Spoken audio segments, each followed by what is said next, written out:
Alors bonjour à tous et bienvenue à ma vidéo de présentation du contrôleur à panneau solaire avec transfert d'informations par Bluetooth. Mon directeur de projet est Richard Gourdeau, mon nom est Nathan Saint-Hilaire et je suis un étudiant en ingénierie électrique. Alors voici le plan de la présentation. Nous allons commencer tout d'abord par une introduction à la problématique. Je vais vous présenter ensuite la méthodologie, mon design, ensuite mes tests et les validations, les résultats de ces tests et je vais terminer avec une petite conclusion. Alors commençons tout d'abord avec l'introduction à la problématique. Donc ici un petit motto. Dans le cadre de la transition énergétique mondiale, il serait intéressant pour les domiciles de faire l'acquisition de systèmes de recharge intelligents, performants, non invasifs et simples d'utilisation afin de se libérer de la dépendance aux fournisseurs d'énergie. Donc, c'est sur ce motto que mon projet se base. Alors ici, j'ai fait un petit tableau qui présente les différents avantages et inconvénients des systèmes actuellement disponibles sur le marché. Alors ici, on a les panneaux solaires fixes qui ont l'avantage d'être peu coûteux, mais qui ont le désavantage qui ont une perte d'efficacité causée par l'angle d'incidence des rayons de soleil qui bougent au courant de la journée. Puis de plus, ils ne permettent pas un transfert d'informations en temps réel. Le deuxième type de technologie, c'est les panneaux solaires munis d'un détecteur solaire. Ils ont l'avantage qu'ils permettent d'améliorer l'efficacité puisque le panneau est en mesure de suivre le soleil au cours de la journée.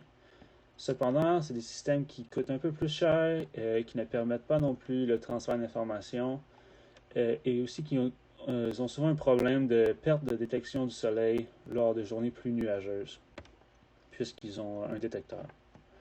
Le projet que je propose la technologie que je propose dans ce projet, c'est le contrôleur panneau solaire avec transfert d'informations par Bluetooth, qui permet lui aussi d'améliorer l'efficacité des panneaux puisqu'il va suivre le soleil, qui ont aussi l'avantage qu'ils ne perdront pas la détection du soleil puisqu'il n'est pas basé sur un détecteur mais plutôt sur un algorithme. Et finalement, il va pouvoir communiquer avec un ordinateur par Bluetooth. Donc ici, on voit les fonctions suivantes, les fonctions de mon projet. Donc il y aura un algorithme qui va être capable de calculer la position du soleil.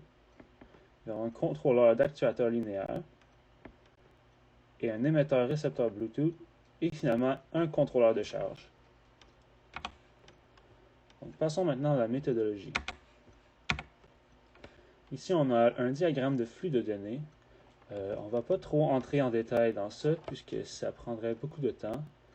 Donc, juste voir ici que la puce Bluetooth communique avec le calculateur de position du soleil avec des informations d'année, de mois, le jour, l'heure et les minutes, les degrés de latitude et de longitude, et à partir de ça, le calculateur est capable de déterminer la position du soleil. Le détecteur de distance s'occupe de calculer la position de l'angle normal au panneau, selon les mêmes types d'informations qui sont les altitudes et les azimuts. Le comparateur s'occupe de comparer ces informations et de contrôler les actuateurs. Finalement, les panneaux solaires, au travers le contrôleur de charge, vont charger en fait les batteries. Voici le schéma global. Nous allons voir toutes ces pièces un peu en détail durant la présentation. Donc, commençons tout d'abord par le microcontrôleur. Donc, voici le microcontrôleur que j'ai choisi. Il s'agit d'un STM32. Nous allons utiliser les fonctions suivantes. Donc, les timers qui vont utiliser la génération des signaux PWM pour mes modules de détecteur de distance. On va aussi utiliser les USART ici pour la communication Bluetooth. Et finalement, on va utiliser les GPIO pour le contrôle des moteurs et des actuateurs linéaires. Donc voici maintenant le design de mes modules. Donc, commençons par l'ordinateur, le module d'ordinateur et d'émetteur-récepteur Bluetooth. C'est ce module qui va s'occuper de la communication entre l'ordinateur et le microcontrôleur. Donc pour ça, on va utiliser un HC05 qui est une petite puce Bluetooth facilement disponible sur les plateformes modernes comme Amazon. Donc ici, on voit il y a 6 broches et c'est avec ces 6 broches que je vais interfacer avec le microcontrôleur. On voit ici les usages ils sont à cet endroit. Pour le design, dans le fond, ce module va être en mesure de transférer les informations de date, d'heure et de position GPS, puisque c'est les informations que le microcontrôleur a besoin pour connaître la position du Soleil. Donc, pour ce faire, on va créer un fichier qui va contenir toutes les informations de la forme suivante. Donc, 4 chiffres pour l'année, 2 pour les mois, 2 pour les jours, 2 pour les heures, pour les minutes, les secondes, la latitude et la longitude. Et afin de transférer ce fichier, je vais utiliser le logiciel RealTerm, qui est un logiciel de communication sérielle dans l'ordinateur, qui va me permettre de communiquer par Bluetooth. Nous avons vu l'ordinateur émetteur-récepteur Bluetooth. Passons maintenant au détecteur de distance. Le détecteur de distance, c'est le module qui permet de déterminer la longueur d'extension des actuateurs. Puis ensuite, c'est un algorithme qui va de convertir dans le fond, les mesures linéaires en angles.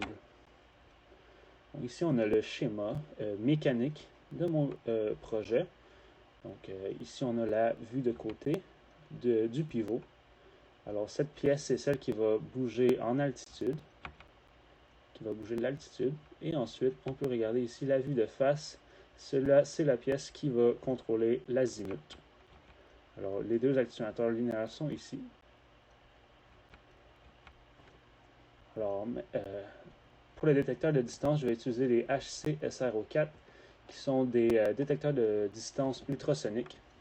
Et puis voici la façon dont je vais l'interfacer avec le microcontrôleur. Donc, une broche de 5 volts, le trigger qui est contrôlé par mon PWM, le echo qui est une mesure utilisée par le input capture et le ground. Donc, avec ces 4 broches, on est capable de déterminer la distance et la longueur d'extension des actuateurs de la manière suivante. Donc, en envoyant 10 microsecondes un signal élevé sur la broche trig, le détecteur de distance envoie une onde ultrasonique qui rebondit sur la plaquette ici, et puis la distance peut être déterminée comme suit. Donc le temps fois la vitesse du son divisé par 2 puisque l'onde fait un aller-retour. Alors passons maintenant au calculateur de position du Soleil. Je ne vais pas entrer trop en détail dans ça puisque c'est un programme qui est déjà fourni par le NREL Solar Position Algorithm. Cet algorithme est distribué par la National Renewable Energy Laboratory sous une licence qui empêche sa commercialité.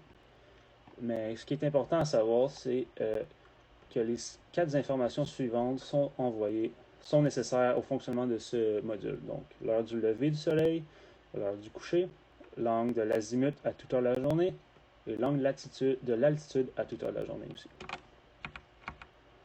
Comparateur de position et actuateur, l'avant-dernier module, c'est celui qui s'occupe de contrôler les actuateurs linéaires. Donc ceci, c'est la pièce que j'utilise, c'est un L298N. Et voici comment je vais le brancher. Alors, les 4 broches ici vont contrôler la logique. Et puis, c'est ici les output A et output B que je vais aller brancher aux actuateurs et qui vont leur permettre de s'étendre ou de se rétrécir. Alors, cet organigramme, je ne vais pas aller trop en détail dans cet organigramme, mais c'est, vous voyez, Start Moving West, East ici, North and South, comparatif à la suite d'une comparaison entre le Soleil et les panneaux.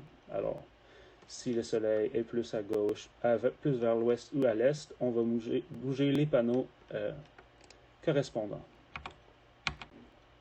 Finalement, le module de cellule photovoltaïque, contrôleur de charge et batterie. Alors, ce module c'est tous des modules qui sont achetés, donc il n'y a pas beaucoup de design dans ce module. On peut regarder que les cellules photovoltaïques que j'ai choisies, c'est des 100 watts, que j'ai mon contrôleur de charge et venait avec le panneau solaire, donc ça venait ensemble. Et finalement, les batteries. Et le branchement, on peut le voir, il est ici. avec le contrôleur de charge. Passons maintenant au test et validation du système. Donc pour le module d'ordinateur et de contrôleur de communication Bluetooth, alors pour le tester, je vais juste calculer le taux d'erreur d'une série de messages que j'envoie. Alors, à l'envoi de 1000 fichiers, le taux d'erreur peut être déterminé comme suit, le nombre d'erreurs divisé par 1000. Et puis, pour le prototype, un résultat serait considéré acceptable si et seulement si le taux d'erreur est inférieur à 1%. Ici, c'est 1%, en réalité, c'est un 10% qui va ici. C'est une erreur de frappe. Donc, voici les résultats du test. On voit ici dans la page de RealTerm, plusieurs erreurs sont apparues. Puis on peut remarquer ici que le nombre de données reçues de 939. Ça, c'est le nombre de données qui ont été correctement reçues. Donc, le taux d'erreur, c'est simplement 1000 moins 939. Donc, un taux d'erreur de 6,1%, ce qui est inférieur à 10%. Donc, le résultat est valide. Par la suite, les tests sur les détecteurs de distance. Donc, ces tests vont servir à créer un modèle qui va être capable de bien transposer les données linéaires des actuateurs linéaires en données d'angle. Donc, le résultat du test sera acceptable si le R carré est supérieur à 95%. Donc, on voit ici les graphiques des résultats. Les deux R carrés sont supérieurs à 95%. Finalement, le test du comparateur de position et d'actuateur suffit de réaliser une fonction test_bench_actuateur et ce test sera validé si la position finale du prototype est de 180 degrés vers le sud et 45 degrés vers le nord, donc d'altitude. Donc voici les résultats à la suite du test_bench_actuateur.